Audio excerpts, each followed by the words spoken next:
morning, and welcome to WebRidesTV. I'm Jeremy Lusk, and today my lovely lady friend Marie Lynn and I will be taking this Audi Q7 on a delightful jaunt up the Pacific Coast Highway, where we'll end up at the Melville Winery in northern Santa Barbara. We invite you to tag along, because apparently this is what people who own Q7s do.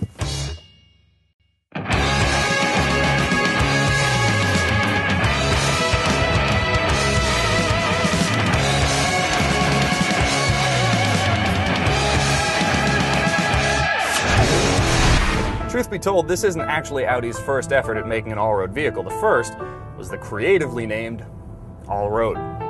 It was a great car, but it wasn't a great seller. It failed to set itself apart from the other Audi models, especially the A6, because they were basically the same car. So Audi buried the All-Road and replaced it with the Q7. And they make one for everyone, too. Well, everyone who enjoys going to wineries for fun, anyway. You can get one for $40,000 with a V6, and that's pretty good, but we wouldn't really recommend it because it weighs as much as the Chicago Bears.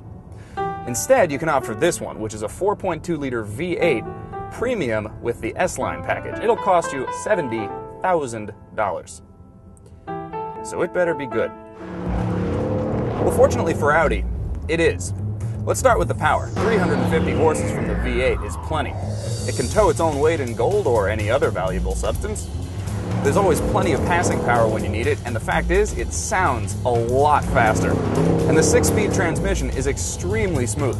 Some people might not like that, they might want firmer shifts, but I think for the vast majority of Audi's consumers, they're going to love it. As far as the handling goes, well, frankly, we were astonished. You wouldn't expect something that looks this bloated and fat and on steroids to handle as well as it does, but it really is like a car.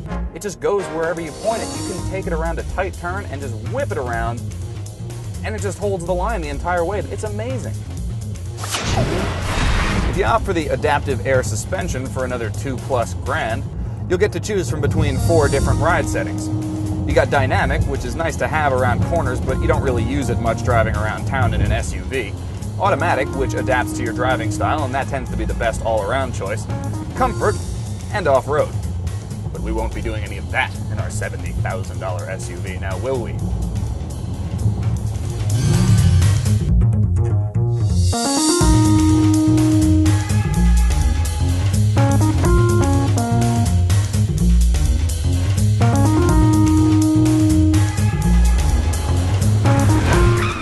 To the beautiful Melville Winery here in Central California. The Q7 got us here comfortably and in good spirits. The grass is fresh cut, the birds are singing, and Marie and I are going to enjoy some Chardonnay fresh off the vine. Cheers, my dear. Then I'm going to tell you what I really think about the Q7.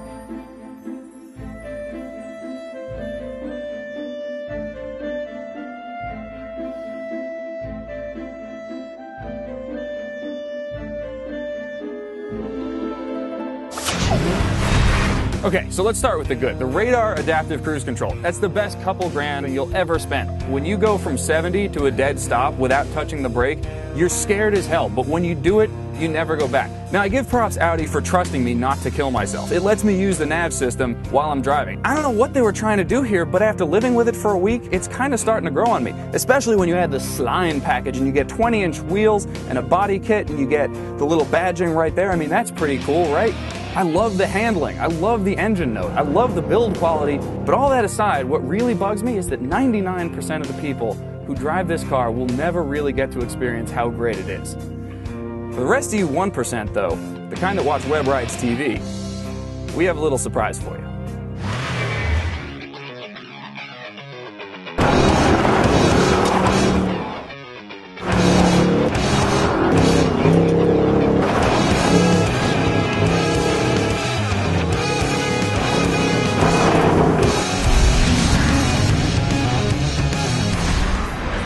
And that's why we came out here, wherever exactly here is, to an off-roading park outside the Audi's comfort zone. And we intend to find out if that Q stands for Quattro or Quitter.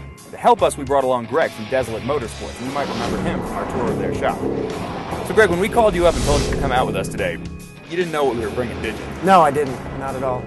And when I first saw it, I kind of wanted to laugh, you know, that we were going to take this car off-roading. Oh, you didn't think a luxury SUV could handle this? No, I really didn't.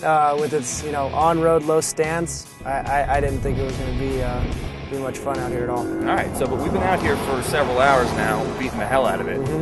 What do you think? I'm thoroughly impressed with this car. It's got, you know, a lot of features, traction control and air ride suspension, and it sticks to these fire roads up here, up and down hills, and it's just glued to the road. It's unbelievably fast and responsive. It doesn't lean. It feels like a Formula One car going down a dirt road. It absolutely stuck to the road. I couldn't make it drift. I wanted to. I tried. I couldn't get it in a four-wheel drift at all. It just was so glued to that road. I have no complaints about it. All right then, Formula One on dirt. Beat that, everyone else. Excellent. So what do you think some of the shortfalls of it are? With the 20-inch wheels that it has, the tires are a little bit lower profile than you would want. You know, you would definitely be a little worried about pinching them on a rock or something. They did their homework. They designed this car very well, and like I said before, that air ride suspension is unbelievable. So the heritage is showing? Absolutely. Audi's always been known for making very nice cars, and they did so here too.